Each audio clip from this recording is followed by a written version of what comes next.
Yo, what up geng, terima kasih sudah klik video ini. Kolombia. Jadi negara Kolombia akan mengadakan pemilihan presiden di tahun depan, yaitu tahun 2026 geng, di mana salah satu kandidatnya mendapatkan sebuah hadiah saat berkampanye dengan hadiah tembakan di kepalanya geng.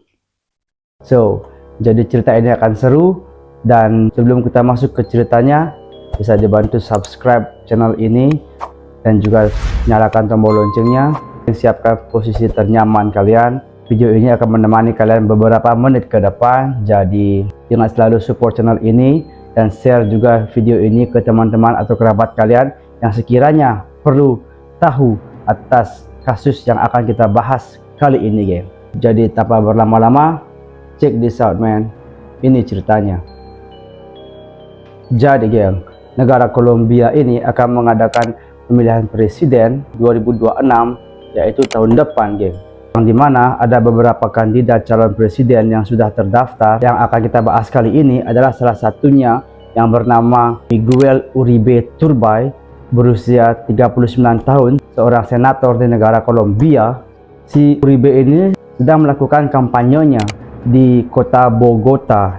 Kota Bogota itu adalah ibu kota dari negara Kolombia geng. Jadi selama Uribe ini melakukan kampanyenya di Bogota, di sebuah taman, di depan masyarakat dan juga di depan para pendukungnya, yang tiba-tiba dari arah belakangnya hal tak terduga terjadi. Uribe ini mendapatkan sebuah hadiah geng, melainkan hadiahnya itu adalah sebuah tembakan, yang dimana tembakan itu 3 kali. 2 tembakan itu diantaranya tepat mengenai kepalanya geng. Yap, di kepalanya. Pueda trabajar lo haga en el marco de la discapacidad que tiene. Segundo, salud mental. El principal problema en Bogotá, en Colombia.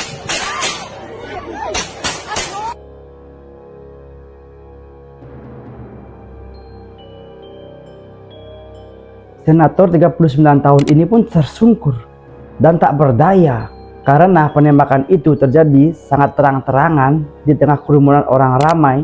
Kebanyakan di kerumunan itu adalah pendukung si Uribe ini. Si pelaku ini dengan mudah terlihat dan pihak kepolisian pun melakukan pengejaran dan sempat menembak kakinya dan membuat si pelaku ini kakinya terluka. Diketahui identitas pelaku ini seorang pria berumur 15 tahun geng, yang bernama Juan Sebastian Rodriguez Casalas. Setelah dibekuknya pelaku ini, Uribe yang tersungkur dengan begitu banyaknya darah, ia pun segera dilarikan ke rumah sakit geng, yaitu rumah sakit yang bernama VD Bogota Hospital. Jadi rumah sakit ini adalah rumah sakit universitas termuka di Bogota, Kolombia, yang menyediakan layanan klinis yang sangat kompleks di berbagai bidang spesialis geng. Lalu singkat cerita, saat Uribe ini tiba di rumah sakit, yang dimana pihak rumah sakit mengatakan Uribe ini sangat mengalami kondisi yang kritis geng, yang dimana ia harus melakukan operasi bedah saraf guna mengangkat peluru yang bersarang di oksipital otak dan lehernya, dan juga melakukan tindakan vaskular perifer tepat pada pukul 10 malam waktu setempat. Uribe ini menjalankan operasi dan berada dalam jam-jam kritis pertama pemulihan, yang membuat Uribe ini terluka parah, di mana pelaku ini menembak Uribe di kepalanya dengan menggunakan senjata api jenis Glock 9mm. Damn, dengan jarak yang sangat dekat geng. Yang sampai sekarang geng, motifnya pun belum diketahui apa penyebab pelaku ini menembak Uribe. Apakah ada orang besar di belakangnya, atau memang ini dendam pribadi atau personal saja? Gimana geng menurut kalian geng persaingan perebutan kursi presiden di Kolombia ini? Damn, sangat mengerikan. Jadi geng, saya akan ceritakan sedikit singkat latar belakang dari Miguel Uribe ini. Oke, jadi Miguel Uribe ini terlahir dari keluarga yang sangat terkenal di Kolombia, yang dimana keluarganya ini sangat dekat dengan dunia bisnis dan dunia politik. Ayahnya seorang pemimpin serikat pekerja dan juga pengusaha. Lalu kakeknya seorang mantan presiden di Kolombia yang menjabat pada tahun 1978 hingga 1982. Kakeknya ini bernama Julio Turbay, dan ibunya Uribe. Ini akan seru geng, ini ceritanya akan bersangkutan dengan Uribe. Jadi geng, setelah terjadinya penembakan kepada Uribe ini mengingatkan kembali masyarakat Kolombia atas apa yang terjadi kepada ibunya dulu yang bernama Diana Turbay, seorang jurnalis yang pernah diculik pada tahun 1960 oleh Los Extraditables yang dipimpin oleh kartel besar Pablo Escobar kala itu, dan ibunya pun akhirnya meninggal di tahun 1991 setelah ditembak oleh anggota kartel itu selama upaya penyelamatan ibunya. Dan juga geng, kisah cerita ibunya ini sempat dijadikan cerita novel yang berjudul Noticia de un Secuestro dari karya Gabriel Garcia Marquez. Jadi buat teman-teman yang belum tahu tentang kartel narkoboy Pablo Escobar ini, jadi Pablo Escobar ini adalah sebuah gambaran mafia yang memperkembangkan bisnis kokain di Kolombia. Ia mampu membuat industri kokain di Kolombia itu mengalir begitu deras geng ke seluruh negara. Dan obsesinya atas kekuasaan yang dimana membuat ia masuk ke dunia gelap mafia sejak usianya masih muda. Sempat juga ia masuk ke dunia politik kala itu, namun akhirnya dia mati lebih awal geng. Tindakan-tindakan kekerasan yang ada di Kolombia atau tindakan kriminal yang di Kolombia itu kebanyakan kaki tangan dari Pablo Escobar ini. Jadi begitulah geng singkat dari kartel Pablo Escobar ini. Jadi geng, kita balik ke kisah Uribe ini. Saat ibu Uribe ini meninggal, Uribe ini berusia 5 tahun. Dan sekarang geng, 34 tahun kemudian, Uribe ini pun mengalami nasib dan risiko yang sama seperti ibunya dulu, mendapatkan sebuah tembakan. Damn, apakah ini bersangkutan? Kita tunggu aja update dari berita kasus ini geng. Jadi geng, sebelum ia sampai di mencalonkan diri menjadi seorang presiden ini, jadi sebelumnya awalnya dia ini adalah seorang pengacara dan ia merintis karir di politik pada tahun 2012. Pada ia berusia 26 tahun, ia pun terpilih sebagai anggota dewan di Bogota. Pada tahun 2016, ia pun akhirnya diangkat menjadi sekretariat pemerintahan. Lalu 2 tahun kemudian, organisasi internasional One Young World mengakuinya sebagai salah satu dari 10 politisi yang berpengaruh di dunia. Pada tahun 2019, ia sempat mencalonkan dirinya sebagai wali kota Bogota.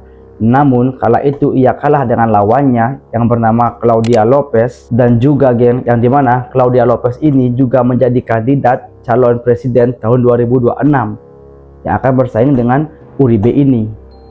Apakah ini juga ada sangkut pautnya? Kita tunggu aja berita terupdate-nya. Dan pada tahun 2022 ia pun menjadi senator di Kolombia dengan suara terbanyak di negara itu.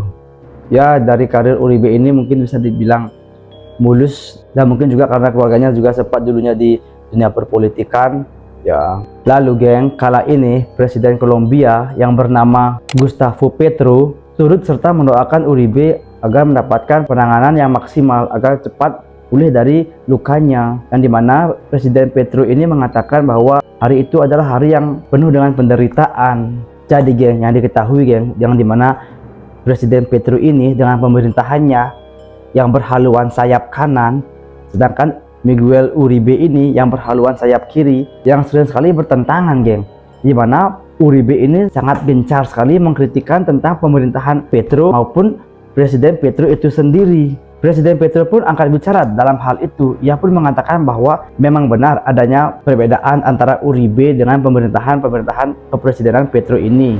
Namun presiden Petro pun mengatakan itu hanyalah hal sekedar politik. Well, apakah ini juga ada sangkut pautnya? Atas kejadian ini pun membuat mata dunia menuju ke Kolombia ini geng, atas aksi penembakan ini. Dianggap jika benar ada orang beraktor politik atau beraktor kartel di balik penembakan ini, yang dimana negara Kolombia ini sudah mati dengan demokrasi geng. Banyak juga geng yang mengutuk aksi keji penyerangan ini, yang dimana juga salah satunya Menteri Pertahanan Kolombia, yaitu yang bernama Pedro Sanchez. Ia pun sempat menawarkan sebesar 3 miliar peso atau senilai 11,9 miliar rupiah atas siapa saja yang mendapatkan informasi tentang penembakan ini atau informasi siapa dibalik dari penembakan ini geng. Kejadian penembakan ini terjadi di tengah suhu panasnya politik di Kolombia menjelang pemilihan presiden nanti geng. Dan juga geng, kita ketahui ya begitu banyaknya kartel narkoboy di Kolombia ini. Apakah mungkin ada sangkut pautnya dengan kartel-kartel ini? Well, jika itu benar, sangat mengerikan bro. Hingga video ini dibuat, belum ada kepastian resmi dari tim rumah sakit atas bagaimana situasi Miguel Uribe sampai saat ini. Dan juga motif dari penyerangan ini pun masih dalam penyelidikan pihak kepolisian. Ketika Uribe ini dalam perawatan di rumah sakit ini, geng, jadi yang dimana begitu banyak massa yang mengerumuni rumah sakit ini yang memberikan semangat untuk keluarga maupun Uribe ini, geng. Ada yang menyalakan sebuah lilin, ada yang menyanyikan sebuah yel-yel untuk menyemangatkan Uribe. El atentado ha despertado el temor a que regrese una época de violencia política. Dan istrinya pun juga yang bernama Claudia Tarazona meminta kepada masyarakat dan juga semua orang untuk ikut serta mendoakan Uribe ini yang dalam kondisi kritis melawan dan berjuang untuk hidupnya. So, geng, jadi menurut kalian gimana, geng? Apakah ada faktor politik di balik penembakan ini? Apakah ada faktor aktor dari kartel narkoboy? Atau ini murni hanya seorang pribadi yang dendam atau tidak suka dengan Uribe ini? So, geng, coba deh kalian berspekulasi, menerka-nerka, dan tulis di kolom komentar. So, geng, how was that, bro? Bagaimana pendapat kalian atas kejadian mengerikan yang terjadi di Kolombia ini, dan dimana seorang kandidat presiden yang akan mencalonkan dirinya menjadi seorang presiden pada tahun depan saat berkampanye di sebuah taman, tiba-tiba ada penyelundup bisa sampai di belakang Uribe ini dan membawa senjata lalu menembak kepalanya dengan jarak yang sangat dekat. So, geng, bagaimana pendapat kalian, geng? Apakah pengamanan yang kurang ataukah ini ada udang di balik selimut? Kita tunggu aja, geng, untuk perkembangan kasus ini. Nanti ketika kasus ini sudah matang, kita akan bahas lagi di next video. Terima kasih buat kalian yang sudah menonton video ini. Support selalu channel ini, klik subscribe dan nyalakan tombol loncengnya agar kalian tidak ketinggalan dengan video-video terbaru dari kami. Mohon maaf jika saya ada salah kata maupun penyampaian. Mungkin kalian mempunyai berita terupdate dari kasus ini, bisa langsung tulis di kolom komentar dan kita bisa sharing-sharing. Dan saya Wai Cerano mengucapkan terima kasih, sampai jumpa di video berikutnya. Terima kasih, geng.